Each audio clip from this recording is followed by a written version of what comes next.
women's insulated metal water bottle. If I looked at the search term like women's pink rubber coated insulated water bottle, like that's my exact product. Now, the more specific you get to the product, the more specific the search is, the lower your search volume is going to be. So what we always look to do on product launches is like we try and find the intersection between good search volume, and good to us is like maybe even a couple thousand depending on the budget, that also have really good relevancy to the product. Because what you're trying to do is you want to get in front of your exact shoppers. So example would be insulated water bottle is going to be really expensive and not super specific to my product. Like it's kind of specific, but not really specific. I'm trying to say like, okay, where can I start getting super specific to my product, but it's going to have enough search volume that I can get the sales volume that I need. So I would focus more on that versus that I would looking at only search volume. A bit of a technical answer here is we don't quote move them, meaning we're not going to pause the existing keywords. We're simply going to launch them in another match type. Again, make sure to keep the bids lower. Amazon actually, if you read their recommendations, they recommend keeping bids lower on broad and phrase match, even lower than the exact match. When we would launch those is honestly really dependent performance of the account and availability of the budget. So if you launch a keyword in exact phrase and broad, so you have 50 keywords, right? And you launch them in exact phrase and broad, you technically have, 150 keywords that you've launched. And the potential of broad and phrase to spend could be quite high. So again, you just want to make sure it makes sense. It seems super simplistic, but if you are in a phase where you're struggling to control total ACoS and ACoS, to fix those two numbers, it really means that you have to lower down your ad spend with ideally little to no impact of the total sales or the ad sales in the case of ACoS. If you introduce a whole, again, those 50 keywords in exact phrase and broad, and those you probably need to test and optimize the bids, etc., you're introducing a lot of additional ad spend into the account.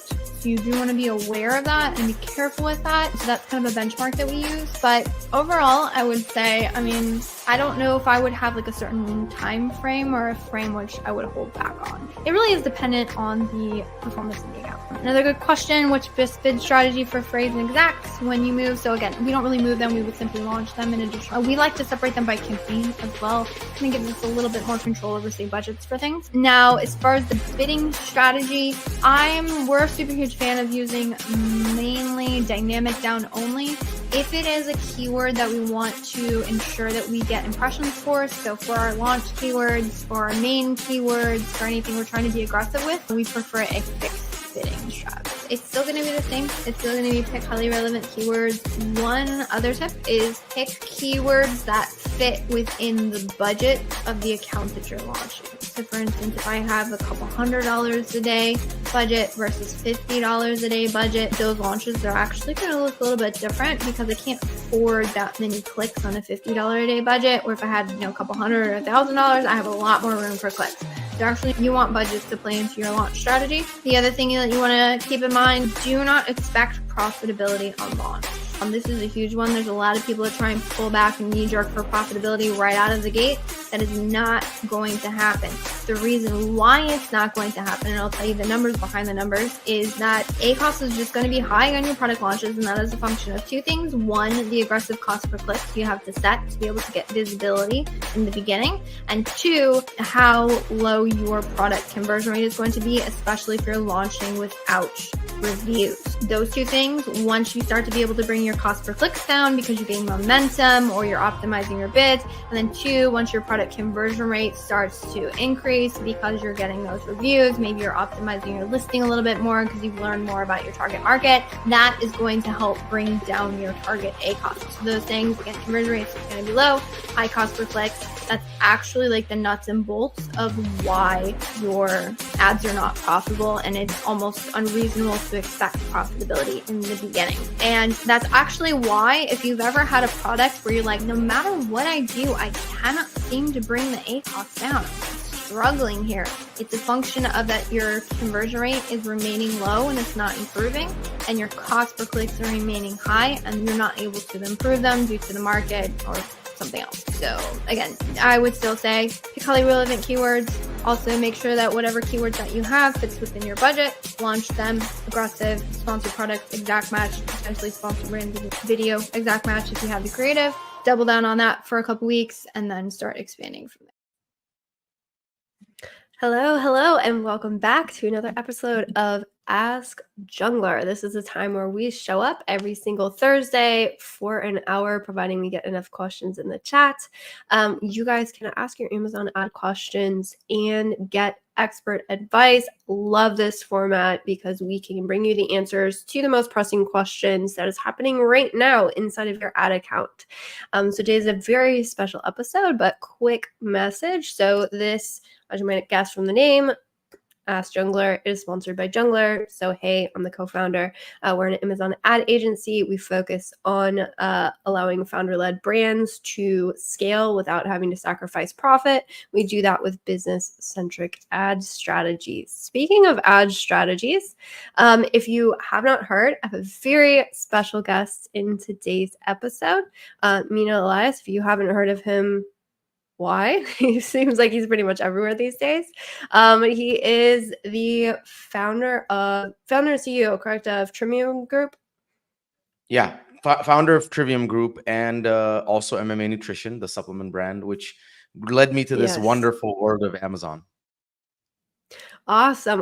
Yeah, do you want to give again, if you're not following Mina, you probably have seen him somewhere if you've looked up any sort of content on like how do I do most anything, but specifically around PPC, which is probably where this is going to focus on. But it looks like you guys are focusing on full service. You guys have expanded. I'm looking at the website. Exactly. So, quick background on the agency. We started as a PPC agency back in 2021. I was running my own brand since 2018. I looked for help, right? I looked for help on PPC because PPC always seemed like this big daunting thing, and I was just let down so much. And I would talk to people, and I'm like, you know what? I know that I'm better than these people, and so I was like, I just have to figure this out for myself because no one's coming to save me. And so I just went down the rabbit hole, learned everything I could, tested everything I could, learned from people like you and the other like people in the industry, and just implemented everything. And I started sharing it on podcasts like this, and there was a huge demand for me to run people's PPC, and I turned people down for a year. And then finally I said, you know what, I think people need this because there's a lot of other people, helping people and doing a bad job. And so I was doing a disservice by holding back. So we started as a PPC agency, and then we started seeing things like creatives get in the way.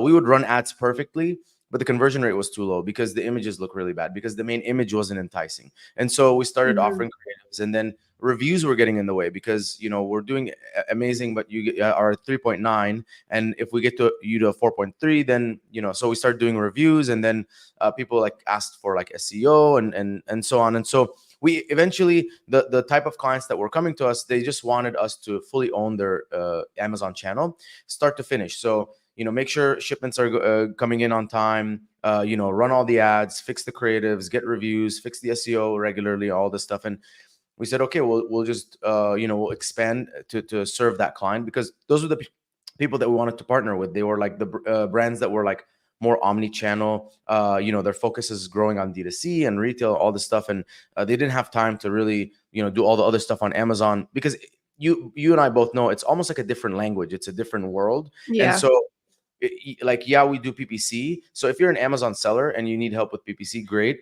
But if you're not an Amazon seller, you're just like a brand and you're like, I want to expand to Amazon, it's like, this is a completely different language. Me just doing your PPC is just not going to cut it. So that's kind of where we are now. But yeah, I mean, I think we have very similar missions, right?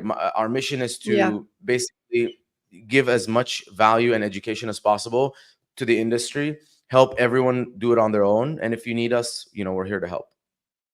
Awesome. I appreciate it. Love the origin story, and definitely I think that's where some of the way along the lines, I don't remember when we connected or where we connected, but I know it was definitely over ad strategy. I know you're a practitioner, same as me. That's how we both got our start. And so super excited to, again, add the value. We already have a lot of people watching in, a lot of people saying, hey, some asking, a lot of sellers here, which is awesome. Rosanna showing up again. She shows up all the time asking amazing questions. So we already got some questions in the chat. So if this is your first time joining in, welcome. Whatever streaming platform you are listening in on, drop your Amazon PPC questions in the chat. Again, Mina has expertise outside of just Amazon advertising, so we can answer those questions as well. And with that, also, I do prioritize questions we send out. You have to be part of our newsletter to get access to it. But I do send out a way for you to pre-ask questions. We did get one pre-asked question, so I'll prioritize answering those ones first, and then we'll jump into the questions on the chat.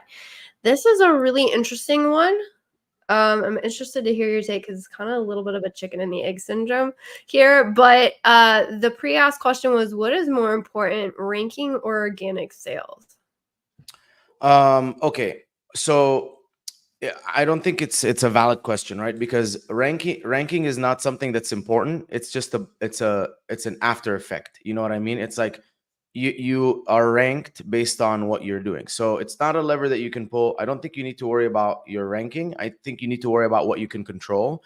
Now, ranking and organic sales, again, obviously, as you rank higher organically, you're going to make more organic sales. So I don't think that they're like apples to apples comparison. So let me, answer the question. I know what this person is asking, basically, like the gist behind the question. I think that you need to focus on initially when you're launching sales velocity. Sales velocity will result, even at a loss, even at a bad ACOS, sales velocity in the launch phase, we've seen will result in a better organic ranking. Now, why is organic ranking and organic sales so important? Is because if you're spending, let's say $1,000 on ads and making $2,000 in PPC sales, 50% of your entire revenue is going towards advertising. If you can get an equal amount of organic sales because of organic ranking, now you're only 25% of your entire revenue goes towards advertising, and now you're much more profitable. You can go from break even to making $1,000 in profit. And so that's the way to look at it. What can you do to influence organic sales? I believe the only thing really we can do is to get more sales for that keyword, and the best way to do that is using PPC. So isolate a keyword. Whether you want to do an exact campaign or even also add broad and phrase campaigns for that keyword. Track. I would look at the search query performance report, and I would look at like Cerebro or Jungle Scout or Data Dive. Look at your organic and sponsored rank. Try and get your sponsored rank high so that you're getting visibility. This hypothetically, again, PPC will only show you to more people. It's not going to actually make people click and buy, but it will show you to more people. And we're hoping that if you show up higher in the search results, more people will see you. More people will click on you. And as more of them convert on that keyword, Amazon starts seeing that you are a more relevant product and listing for that keyword and rank you higher organically. The hopes is that the combination of your high sponsored rank and your high organic rank will make the ad spend profitable. Sometimes you have to start cutting back the sponsored spend because it's going to, it's a little bit too much because, you're pushing it really high so you can rank organically. So sometimes you have to kind of meet in the middle, and sometimes you start dropping down your ad spend and you notice your organic rank goes down right away. That is probably because your click-through rate for that keyword and conversion rate is too low. And it just means that the people who are typing in that keyword, seeing you and clicking on you and buying, they're not that interested in your product. You might need to fix your main image, fix your price, get more reviews, etc. But that's kind of hopefully to answer that question. Yeah, no, I think it was an elegant way and a beautiful way to kind of encompass that question, because I'm with you there. It's like organic sales is driven through ranking in a lot of ways. And so it's like you have to get the ranking to get the organic sales, although 100% on board with you when you're saying like ranking almost doesn't matter, sales matter. But you get the sales through the ranking. So it is one of those, like they both kind of feed into each other. And yeah, how you went about going over like what to rank for, how to do it, increasing sales velocity, definitely a way to do that is with PPC. So 100% on board there. Some great questions rolling in the chat. Here's an interesting one. I wonder if you have a take on. Do you have any observations? Because I'll be honest here, all we're doing to answer this question is like, hey, this is what we have observed work. Amazon's never going to release a very detailed guide of how to game BSR or how to get a choice badge because it's not within their best interest to have people game the system. But that being said, I know you have a lot of perspective on the brands that you work with. What have you seen work as far as getting Amazon choice badges? Yeah, I'm actually curious to see your response to that too. The only thing that I've seen, and I'm unhappy that that's the only thing that I've seen, is that the more sales you get for a keyword, and I'm guessing, again guessing, is that if you have the most number of sales for that keyword amongst all the competitors, you get the Amazon's choice badge for that keyword. So let's say like you pull up the search results for unflavored electrolyte powder, the product that sells the most through that keyword gets the Amazon's choice badge. That's what I've seen. Some of the theory behind it comes from, I always have all the Amazon's choice badges for all my branded keywords. I have Amazon's choice badges for some very long tail keywords. It's almost impossible to tell how much other people are selling from that keyword versus you. But what have you seen? That is a really good question. And I have an observation that kind of almost gives me an I'm not even sure answer, unfortunately. So in this specific scenario, we actually were able to get an Amazon choice badge specifically through ASIN targeting. And how do I know this? Is because we got an Amazon choice badge. There was a particular like really high volume competitor that we did product targeting. We had a very unique position in the markets. We converted very, very well, even though they were technically a little bit cheaper. Like our product functioned better for like the actual purpose and intent of what people were using this for. And so we converted amazing on that product page. We converted terribly on the actual main keyword. Go figure, right? They were ranked for the main keyword. They got a ton of traffic for the main keyword. But when we targeted that keyword exact match, even phrase and broad a little bit, like we couldn't get traction, and like all traction came through the product page. And yet the product got an Amazon choice badge, which is interesting. Yeah. So through that, some of my observations have been product targeting works for indexing. Obviously, Amazon's making some correlation of keyword traffic there. Well, you do see in the search report keywords coming from product targeting, right? Yeah. Right. So it could have been that, but to be honest, most of our conversions happen on the product page. So it almost makes me wonder if Amazon's even just looking at the path to purchase through keywords. That would be a very complicated thing for them to have to calculate. I'm not saying that they can't or they don't factor it into their algorithm. But yeah, I mean, to your point, a lot of it is based on sales velocity conversion rates. Amazon is interested in like when someone searches for X thing, what would they want to purchase? And then they look at all the purchase intent, which to your point of like click-through rates, conversion rates, past the purchase, add to carts, all of that, like what ends up getting that conversion. And that's factored into a lot of things, including ranking, BSR, all of the above. So I'd say there's some impact there. That sort of interaction leads me to believe it may not be as cut and dry as we think so. I have a question for you. Before and after getting the Amazon's Choice badge, did you notice any significant improvement in sales? There was a little, and I think it also depends on the keyword. For your point, if you're getting it for like a very long tail, like branded search, maybe not. If you're getting it for like a much more high volume search, you notice more of a bump. There is a bump. It's definitely not the same as when you get that like bestseller badge. Like the holy grail. The gold. That's the you basically found like a Dragon Ball or something, you know? No, absolutely. Absolutely. Other ones rolling in here. So here's an interesting one. What is your advice for sponsored display ads? The price is so high for low results, especially for display with video. I have a feeling our thoughts are aligned here, but I'd love to get your take. Okay, so sponsored display, I have only really used it for retargeting. That's it. I haven't seen good results with anything else, and I prefer to use Amazon DSP because of it's the same placements, way more targeted, way more data. We also, now that we have AMC as well, access to AMC. I don't know if you've started messing around with it, but like analytics are way better, control is way better. So I personally like using DSP over sponsored display. If you're someone who is not in a position to do DSP, and by the way, a lot of you guys are. You can, if you can't afford like an agency or something and just want to do it yourself, you can go through BidX or so, one of those softwares that are self-serve DSP. I think just retargeting is all I do. Yeah.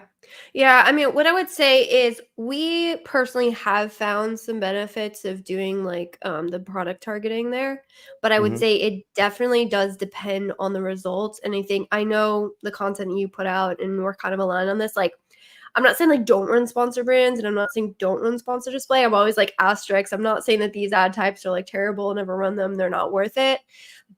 But what we have observed is that they have lower impact on ranking. And so if you're like, to your point of when you're talking about like increasing sales velocity and maybe running at a loss because you're looking to like push up that organic placement, you want to, get better search placements, it makes sense to invest in ads at a loss if you're going to see that, kind of like organic increase benefit.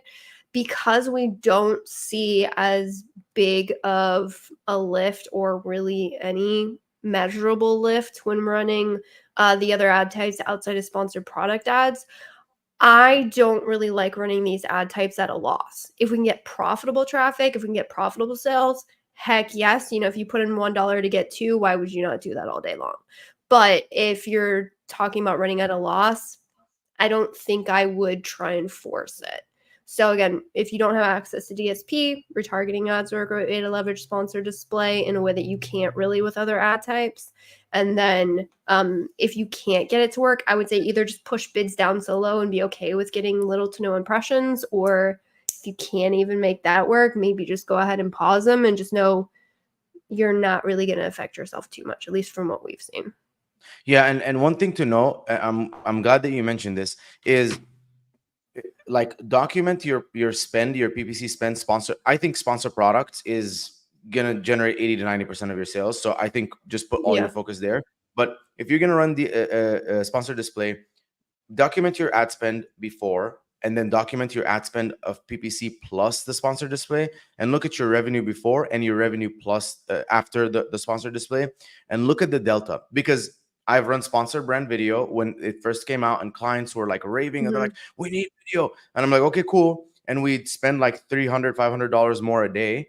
And then I'm like, all of a sudden, our sponsor products performance is terrible. And I'm like, guys, something is fishy. They're like, look at the sponsored brand performance. It's an 8x, it's a 10x, it's so good. And I'm like, this is fucking fishy.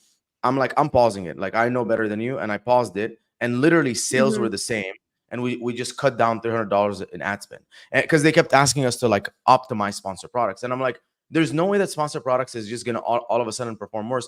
And so there, with sponsor brand and sponsor display, there is a cannibalization effect of, it's the same person, but sponsored display gets the credit because it just showed up on the page or something.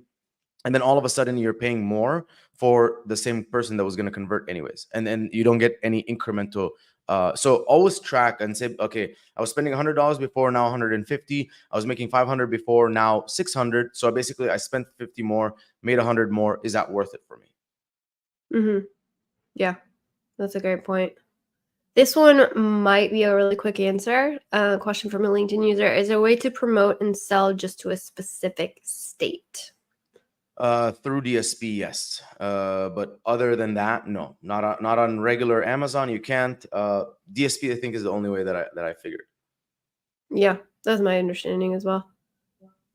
Well, I got a more complicated one. Or then I have apparel, a high ticket variation. Should you run sponsored product ads on the most selling size or available sizes? This is a common question when you get into like a million different variations. How in the world do you split up those campaigns? So I start by putting all of the variations in the ad group, and then I wait for a week or two, and then I go and look at the best click-through rate, sales combination of variation, and then I pause all the other ones and I only advertise that one, because the one that I want to advertise is the one that's going to most likely get the most people in through the door, and then once they're in there, they can choose whatever variation they want. Yep, that's exactly how we would do it. Caveat here would be like, that's how we do it if there's no data. If you have data, sometimes you can like analyze the current data and say like, well, I know that, I already can like assume you might pick the top 3 or 5. The other thing I would say, because we do advertise a lot of apparel brands, super complicated in terms of keeping in stock. Depending on your stock, just recognize that all of your ads are retail aware. So if like you're only advertising the bestseller that one's constantly in and out of stock, your ads are going to like pause and unpause. It's like an absolute nightmare to keep up with. So it would, for that case, because we want to like hedge against anything potentially just like shutting down even for like 24 hours before we can catch it. We might advertise like the top 2 or 3. How many we would advertise is dependent on like how difficult it is to keep in stock. Mm-hmm. That's a great point. Yeah, apparel is a fun category. Yeah, I didn't know that you did we don't do apparel or jewelry, so I'm gonna start sending those to you. I will take them. Somewhere along the lines, I have been like, I don't want to be like the apparel person, but we have quite like a lot of apparel brands, like 20,000 SKUs and over and craziness. And I feel like a lot of our systems are like trial by fire, figure it out like 3 or 4 years ago. So we came up with Someone's some got to cool do concepts. And somebody's got to bear it. And Yeah. it's rough though. It's rough. This one's specifically for you on one of your content. So these are always fun. I saw a video today of your PPC campaigns. If they're okay results in working, never mess with them and don't change anything. Can you elaborate on that with examples from the past? Okay, so the context here is when you're cleaning up a campaign. So you're listening to me and Elizabeth speak right now, and we will tell you, okay, you need one campaign and one ad group, and you only need like let's say no more than 5 keywords or stuff like that. And then you go and look at your account, and you have 4 ad groups, and you have 50 keywords. Do not pause any ad group that is, or any keyword in an ad group, or any whatever that is getting results right now. So if it's not getting results, you can pause it and move it to its own campaign, and then hopefully get better results with it. But if it is making sales, what I've seen is obviously you can change the bid and all this stuff, but if you try pausing it, moving it to its own campaign, things like that, a lot of the times you just end up losing the whole thing. Like you pause it from this campaign, launch it in another campaign, it doesn't get the same performance, or it stops making sales, and all of a sudden you're like, damn, like I wish I never did that. And I've done that in the past, where I've had like a campaign with 10 keywords, and I'm like, okay, I'm gonna now move the best one and graduate it to its own campaign. And I would pause the best one, move it to its own campaign, and all of a sudden it's not making any sales anymore. And I'm like, holy shit, I should have moved the ones that weren't making any sales, because it doesn't matter anyways, they're not making sales, put them in their own campaign. So that's what I mean by that. No, that I 100% agree with that. I lovingly refer to those type of campaigns as like Franken campaigns. Yeah. It's like, I think all of us as advertisers, we hate that they work. It's like, oh my gosh, the results are phenomenal. By all accounts, this should not work, but it totally does. So that's what you're saying. Like, hey, if something's driving results for you, don't mess with it. Leave it alone. Let it do its thing. Work around it. All right, we got... All right, Lit AF, love the username, has a very long, it's like multi-parts. We're going to see if we can get through it. Specifically around supplements, which I know is your forte for sure, being a founder of a supplement brand. What would be your strategy for supplement brand? Conversion rate 10-12%. However, cost per clicks are 4 to 10%. Struggling with ACoS and total ACoS. Definitely a theme with supplement brands. And the target is to get traction and a ton of reviews. Looks like they've tried rebrands, ranking. So it sounds like they're working Google on all ads, the I think. things. DAs is Google ads, which is help sales and ranking. So, okay, this is obviously very common. As long as you are like, here's what you can control and what you can do. Focus on improving click-through rate. So keep optimizing your main image, keep optimizing your price, keep getting more reviews. Focus on conversion rate. So the listing images, make sure you have videos, make sure you have brand story and premium A+ content. Make sure your SEO is great. That's all you can do to control it. As your click-through rate and conversion rate gets better, your cost per clicks will go down. So I've noticed that is with higher click-through rates, cost per clicks do go down. I think Amazon is rewarding you for being more relevant. But then also it's, you don't have to spend like the cost per click. So if it's a $4 cost per click, you can start at $1 and you will show up somewhere, and you're going to get a certain number of people, and you know, it might convert, right? And you can inch your way up. You can inch your way up. But you think about it, if you have a $20 product, if you can get, you know, 2 or 3 clicks at a, you know, $2 cost per click, that's still $6 and spend $20 in sales. You're okay. If that can result also in 1 additional organic sale. So even if you spend $8 and get one sale, $20 sale, now you're spending $8 and getting $40, which is a 5x ROAS. So it's going to be okay. So what you can control is improve your listing, click-through rate and conversion rate, and then launch the keywords as you normally would, and just start at the bottom of the bids and inch your way up. Know that, you know, hey, I'm gonna start at $1. I'm not gonna get any impressions or clicks. I'm gonna work my way up slowly, and at some point you're gonna start getting traction. And then hopefully, as you work your way up, you find that sweet spot from the bottom up. Not start at $4 and then optimize down where you're spending way more money. Yeah, no, that is a great point. Supplements are insanely difficult because they have really high cost per clicks, because they have really high repeat purchase. And so supplements are like, hey, if I can get some in my ecosystem, if I can get a subscribe and save, eventually I have a way better LTV from a supplement customer, providing I have a good product. And so that's why it's worth for everyone to lose out. So you are in the beginning stages of building that. So unfortunately, you're up against everybody else who has built up the subscribe and save and is willing to pay that $4 plus, you know, by the time that's you a have great conversion point. rates. That's a very good point. You should also focus on building up your subscribe and save, because then, you know, for you, like spending $10 or $15 to acquire, you know, a customer that costs $20, you're like, it's okay because I know on average, like they'll spend $60 with me. And so you're actually profitable at that point. Yeah.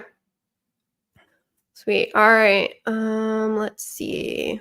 Oh, got that one. This is a funny one that came through. I just wanted to pop it to the top because I think it's funny. Branded keywords are BS on Amazon. I love the take. I'd be curious to hear your thoughts. People don't realize brands sell on Amazon. They think Amazon is the seller. Do you guys agree? Like my mom would say she bought it on Amazon, now bought this. I would say I agree unless you have branded search, and then it totally matters. I disagree. I completely disagree. I think that I remember this very distinctly. In 2018, I first launched, and I was like, no one's looking for me. No one knows that my product exists. And then I saw my keywords being searched and clicked on in the search results. And this was like 2 months in. So it's like, someone might see you and on one device and be like, oh, that hard work product, or that hydrolyte product, back then that was called, is interesting. And then they go and they buy it when they're on their desktop. So I don't think it hurts at all. I think have your headline search ad for your brand name, own the sponsor products, you know, own the video, because think about it. If someone does look for you, which I mean, I'm telling you, 2 months into selling with no branding or anything, no Instagram account, nothing, people were searching. I would see the keywords in the search results.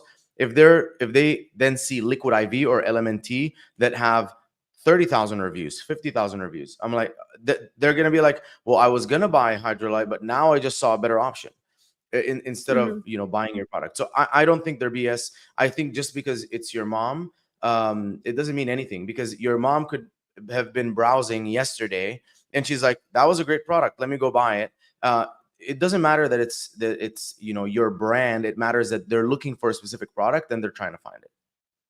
Yeah, no, I agree with that. I know personally as a shopper, which as we work with Amazon brands, I get we're a little bit more savvy in terms of like kind of knowing how to flush out what reviews are legit, or knowing how to search things, or how to find the brand store, which half of shoppers, they have no idea where to even click, right? So there is that aspect to it.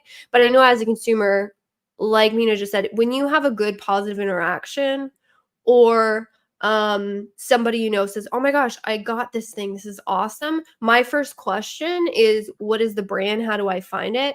Because if it's a product that I don't really care about, for example, I just got a food weight scale, right? I had a very specific brand. I've had positive interactions with the regular scale. I bought some other like fitness thing from them. I have the app that connects all this stuff. It's great. I love it.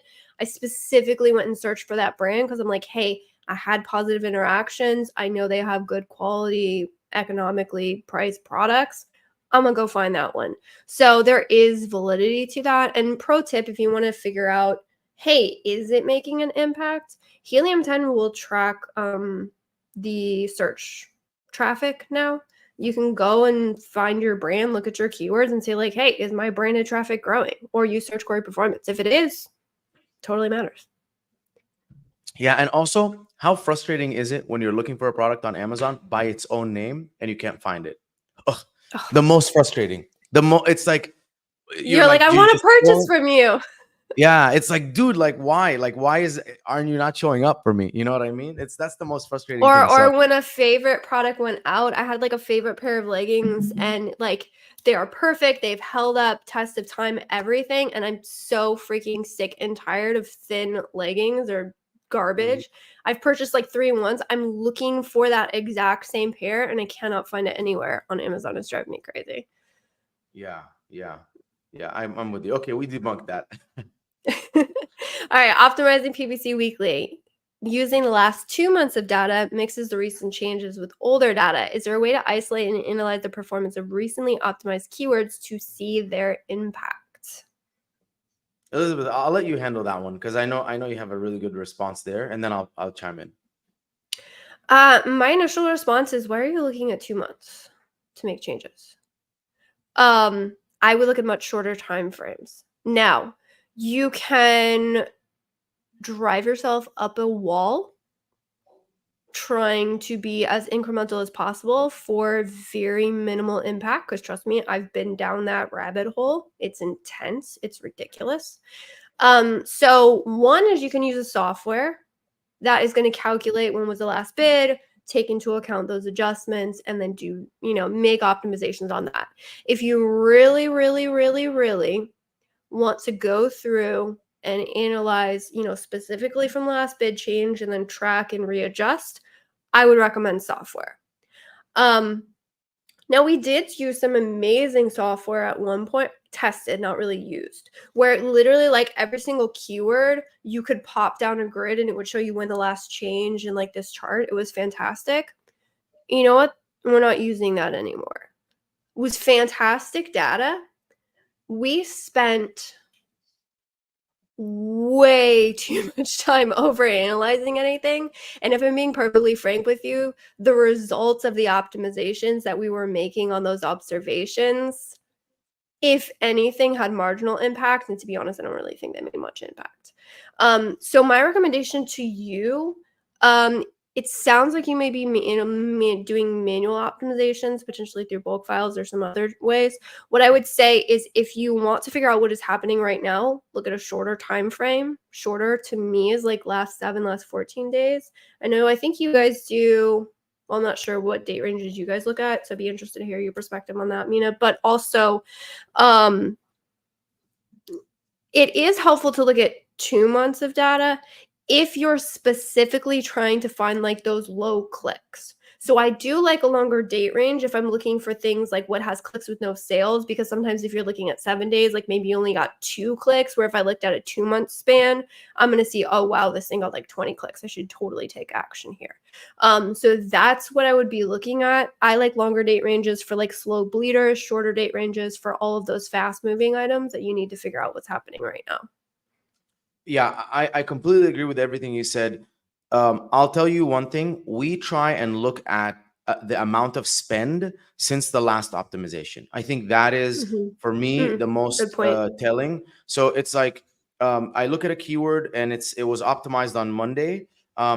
If 2 days later it spent $15, that's enough data for on a $30 product, for example. That's enough data for me. So I'm actually not looking at like time ranges as much. I'm looking at how much spend has the keyword done since the last optimization, and trying to evaluate it again, from that point. I know PPC Ninja, I think her software helps with that. Yeah. So that is really useful. The one thing that I use 2 months data for. So you mentioned a really good point, the very low spenders, but there's also what I noticed is, and this is something that we have like an internal auditor. I can introduce you to her. She's amazing. But she would find keywords that were profitable and negative or paused.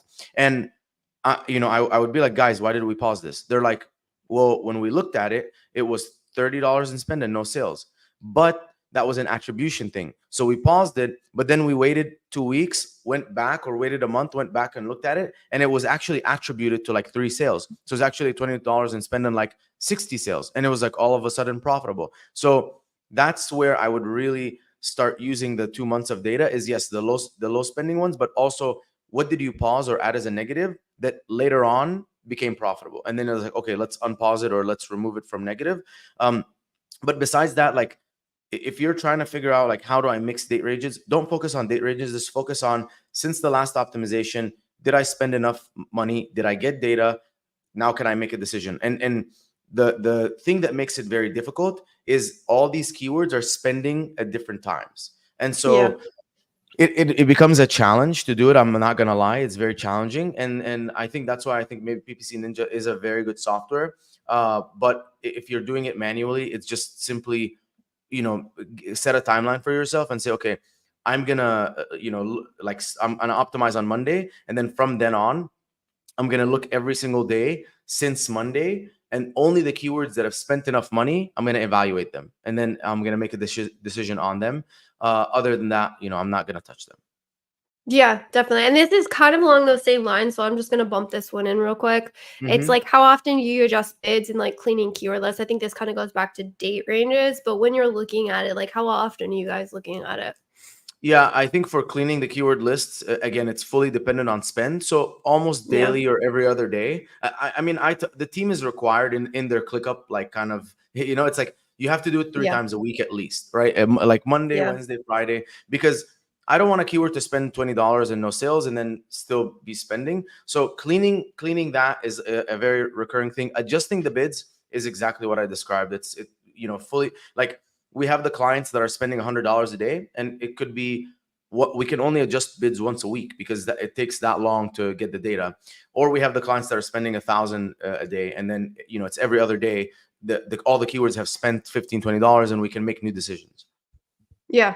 Yeah. I don't know if you also like kind of cringe at like some of the advice sometimes where it's like, all right, put it up, wait 2 weeks, then go check it. I'm like, all right, even if you're not making an adjustment within that first week, like maybe you Check should it. at least check it. At least go check it. Just look at it. Just look at it. Even if you're not going to make changes, just go look at it. I agree.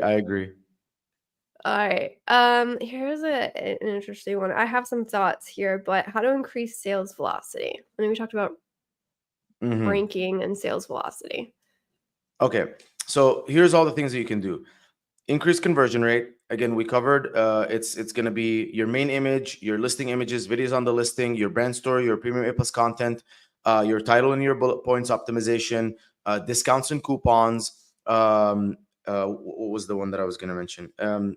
Basically anything. Oh, reviews. Reviews and price. So all of those things improve your click-through rate. So again, main image, price, reviews, those are the biggest ones that you can do. Discounts and coupons help as well. And then when it comes to PPC, increasing bids, increasing budgets, increasing bids by placement. The more that you show up, the more people will see you, and the more people see you, the more people will click on you, right? Because it's just kind of a ratio. And so that's essentially everything that you can do. Also, obviously, like external traffic helps.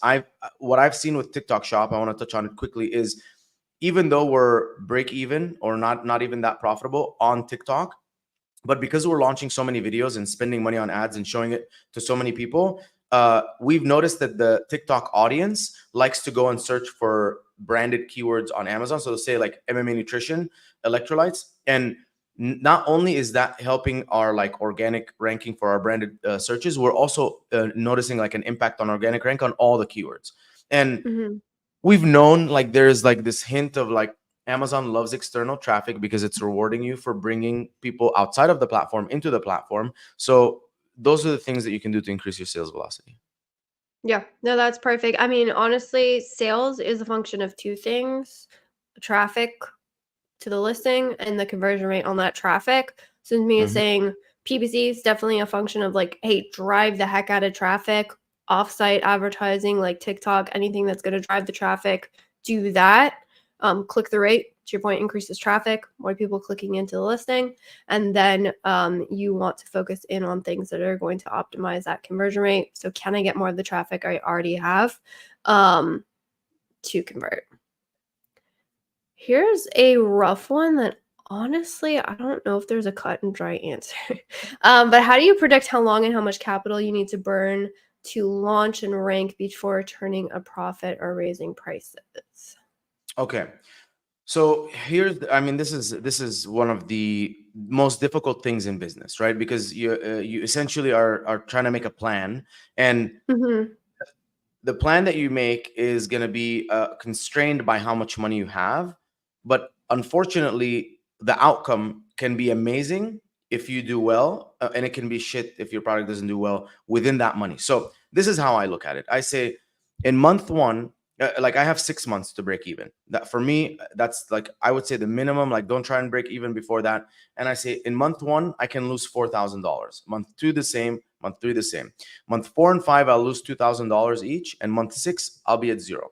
So in month one, I'm spending as much money as I can on PPC and monitoring my profit. Once it hits negative 4,000 or I guess negative 1,000 a week, I'm like, okay, I'm holding it there. Now that can occur at $150 a day in ad spend or $1,000 a day in ad spend. What's going to determine that is how good my click-through rate and conversion rate is. Because if I'm converting well, it means I can spend $5,000 and make $15,000 or whatever in sales, or maybe spend $10,000 and make 16,000 sales and only be negative 4,000. So I'm pushing my limit in terms of spend as much as I can until I hit that negative 4,000. Doing the same thing the next month, and as I get more reviews and as I improve my listing as fast as possible, I can spend more money and make more revenue while still being within that loss. So knowing that I have like basically a negative $12,000 total to burn, and this doesn't take into account the cash flow required for your inventory. So make sure that you have sufficient you have capital to sustain your inventory as much as possible. The beautiful thing about inventory is it's like a store of value. So you can take a loan out of let's say $50,000, put it into inventory. Even if you like lose money, you'll still be able to pay that loan back, and you just might have a little bit of a loss. But have enough inventory, so remove that cash out of the equation, and then set a limit for yourself. Say, I can afford to lose $12,000 over the course of the next 6 months. And the more that you can afford to lose, the better chances you have, because that means that you can spend more money. And if you can spend, instead of spending 5,000 in the first month on ads, if you can spend 30,000 on the first month, and then the second month, because conversion rate starts to go up with more, the first 50 reviews, you can spend 20,000 and then 30,000. By the time you're in the 6th month, you're spending 30, 40,000. You're already making 120, 150,000. You had a really good launch, a honeymoon phase. And overall, like your results are good. And then once you hit month 6, you're not going to cut down your ad spend. You're obviously doing your best to become as profitable as possible, but your conversion rate starts coming up naturally because reviews are coming in and all of this stuff. And organic rank now gets a chance to catch up. And for the same ad spend, you're now making even more money. And now that's where you make your profit. And it's so much easier if instead of, you're spending $3,000 a month and making 10K in sales and getting that like profit, versus if you're spending 30,000 a month, making 100,000 in sales, and getting a $10,000 profit instead of a $1,000 profit, because the numbers are so much bigger that the same 5% increase in conversion rate on both sides, one is going to take you from 10,000 to 15,000, the other one's taking you from 100 to 150, which means way more profit. And then focus only on sales velocity, and when you start reaching that maturity stage, you can slowly raise up your price and keep your eye out on your net profit, your dollar amount in profit. If it's going up, great. If it starts going down, then you're still too early to increase your price. Bring it back down. Yeah, no, I love that perspective. The only thing I would add to that, and this is just like almost an add on to what Mina said, not like a different way to do it, would be I love also calculating when you said how long before like the break even point. I like to figure out what do the numbers have to be for that break even point to be possible. Meaning, what is mostly I would focus on total ACoS here. I would not focus on ACoS. The one variable that will change whether you can have a high ACoS and a low total ACoS, or if you're going to have a high ACoS and a high total ACoS, is another number that not a lot of people talk about. We call it ad sale percentage. Basically, what is the ratio of my organic to my advertising? If 100% of your sales are coming from ads, then your total ACoS equals your ACoS. The bigger that number in your organic, the farther apart your total ACoS and your ACoS are going to be. So the whole goal, as Mina was saying, is to push it to grow that top line, to grow that organic while maintaining the same ad spend. Your ACoS may not change, your total ACoS will 100% change. So I just like to say, like, okay, what does the scenario need to be? I know I'm starting at 0 in terms of organic, but where do I need to be to make whatever total ACoS number is my break even, and then whatever total ACoS number gives me that profits? Like, where's the delta between where I am, and then you can kind of reverse engineer things a little bit easier. Yeah, I love that. That's actually really good. Having targets is important, because you have something to work towards. For sure. All right, we are getting a ton of them in the chat. We got a little bit less than 10 minutes left, so I'm going to do my best to get to everybody. All right, so here's one. We got somebody back with a follow-up question. So remember, we were saying, like, hey, don't touch anything. If it's working, if it's not broke, don't try and fix it. But they're saying, okay, what happens if you did mess with it? So if you went back, if something's not working anymore, like, should you try and revert it? Is 2 weeks too much? What would you do?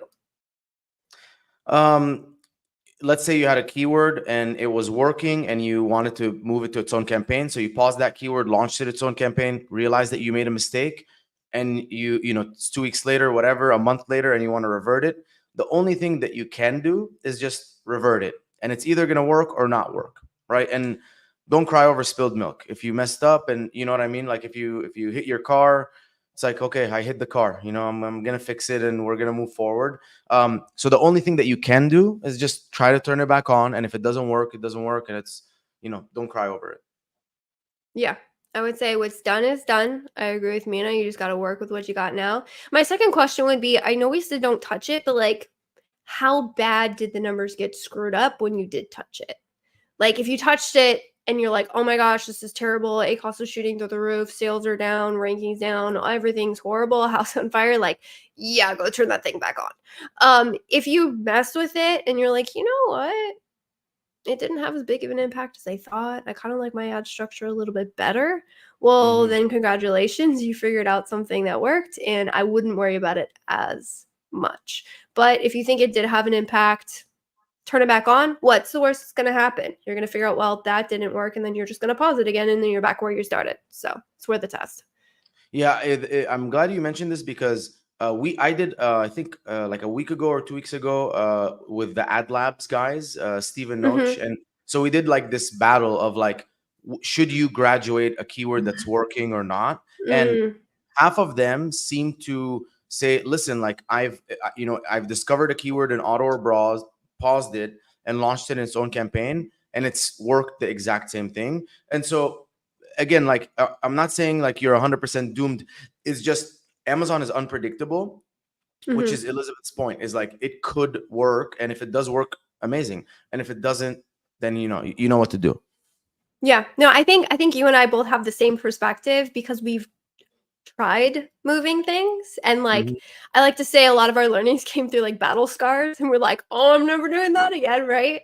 And so it's like, well, when someone's like, oh, I'm gonna do this, you're like, this is all of the terrible things that I had. And like I do grant sometimes it doesn't work. I guess my observation, again, you also have the perspective of like, we've also seen a ton of different accounts and a ton of different scenarios. So like it could have worked in this account, but like in a broader perspective, if we're talking general practices, I've seen for the most part, it tends to not work, but there are exceptions. So I'm like, well, if something works in general and there's a couple exceptions to the rule, I'm going to go with the general rule, the one that I know is most applicable. Mhm. And then, you know, maybe we'll test it. Exactly. Cool. Question on bidding strategies.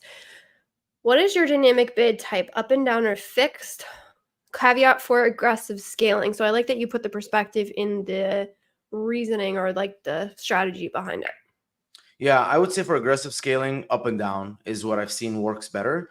I usually do down only for everything, like past the launch, because I just feel like with up and down, Amazon spends more. You do get a little Yeah. bit more sales. You're obviously initially more tolerant. You're like, I don't care if my ECOS is 120%, I'm launching. But as you're trying to dial in things, I've seen that down only works better. But like if you tell me, Mina, choose between down only and fixed bids, and like you have to die on a hill, I'm like, honestly, I haven't seen like a huge difference. I'm just like, let me just go with the more cautious one. But I haven't really seen enough data that it's like, oh my god, like if you do fixed, it's so much better, or if you do down only, it's so much better. Yeah. Here's the trick one I'm going to throw in here that wasn't asked. What about the whole optimize for ROAS? The thing with that is, first of all, I think the data is inaccurate all PPC data is inaccurate.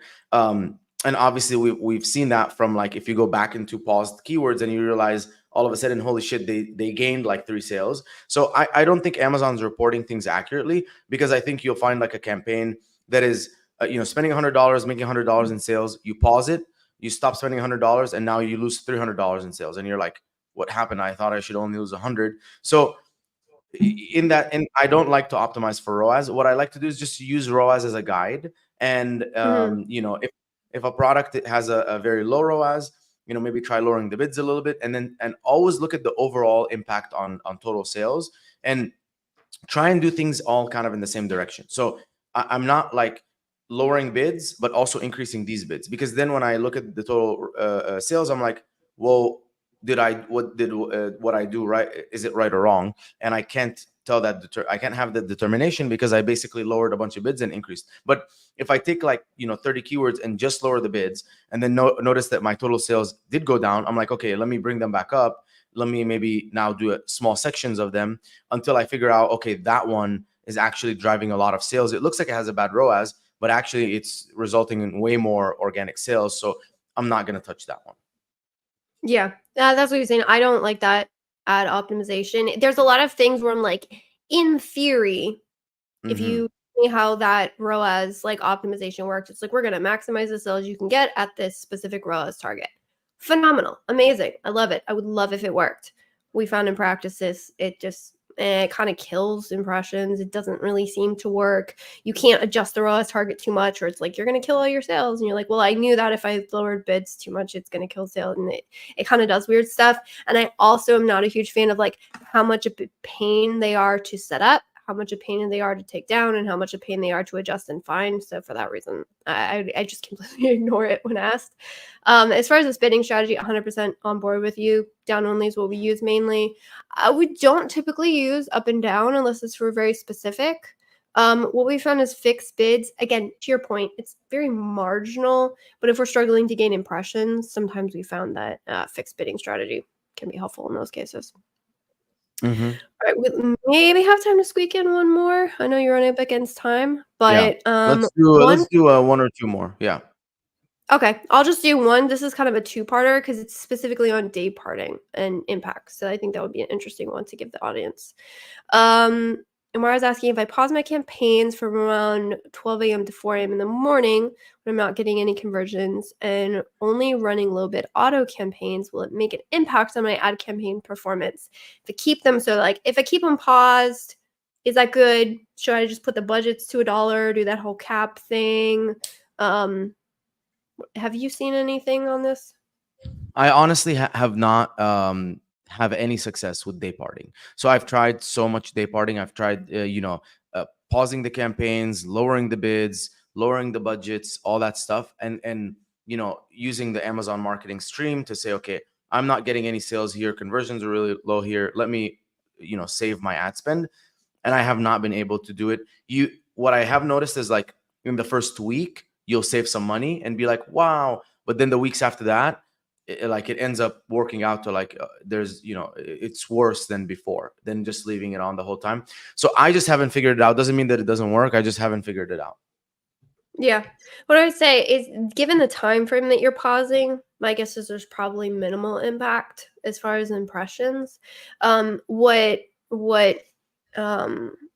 Mina has said, basically, my caution whenever anyone wants to do day parting is always, day parting is not an answer for poor conversion rates or poor ad performance. It's simply an optimization tool. So I'm not saying this is what you're doing, Omar, because I mean, it sounds like you're thinking about it really intentionally and you've looked at conversion rates and you're like being super data driven, which is 100% how I would do it. So my thing is, hey, if you are being super data driven, if it is intentional, test it. And like Mina was saying, test it over a long period of time to see like, hey, does this impact my ranking? Is this impacting sales? Am I really getting the biggest bang for my buck, depending on how much effort you're putting in here? But what I've seen, to your point, not work well at all is when someone says, oh my gosh, my acquisition costs are way too high. I can't get any performance on the ads. And then they go, day parting is going to fix this because it's going to help me save ad spend. I've never seen that work, like ever. It's always, so it's not like a Band-Aid on something that's broken. It has to be a, hey, given the data, there's a very clear hole or thing that, I should be optimizing for. Again, test it, evaluate, see if it makes sense to move forward. Yeah. And I think also we should mention this. You do have a certain amount of time and energy in the day. And I think your time and energy is better spent in other places than this. Yeah, that is a great way to end this, 80-20ing it. Yeah. So first off, I appreciate was kind enough to skip some of his other engagements to be here with us. So I think that you've provided so much value to the audience. I know there's a ton of questions still rolling in and we appreciate them. We have an hour, so I will be here next Thursday, same time, same place. Feel free to show up again, ask your questions. We'll go through them. But before you head out, if somebody was like, oh my gosh, that sounds amazing, I need a full service, I need help, maybe even just with PPC, where would someone go and find you? Yeah, amazing. So reach out to me at the website is triviumco.com, triviumco.com. And then, just apply for a free audit, or you can see in the bottom right, there's a chat bot or a chat like thing. So just, type your message into that, say, hey, I need help with this. And, someone will reach out to you and then they'll loop me into the email and you can have a conversation. Or LinkedIn, Mina Elias, easy. You can find me there. And then check out the YouTube too. I post a ton of value there. I think it's a great place for education. So hopefully this was helpful. And Elizabeth, let's do this again soon. You've inspired me to do this, so I might just have you come on ours. Like absolutely, absolutely. I would be honored. Yeah, let me know when you do it. Seeing all the questions, I'm like, there's a lot of people that need help and they have a lot of questions. So let's do this on my one too. Absolutely. Let's do it. I will be there. So with that, again, I really appreciate you all joining. Again, I appreciate our guest, Mina, and we will see you all next week. And that wraps up this episode of the Ask Junglr Amazon Advertising Podcast. I hope you found these insights and strategies helpful in your Amazon PPC journey. Remember, if you have a burning Amazon ad question that you'd like answers to, head over to junglr.com/live to join our next live Q&A session. Until next time, keep optimizing those ads and stay hungry.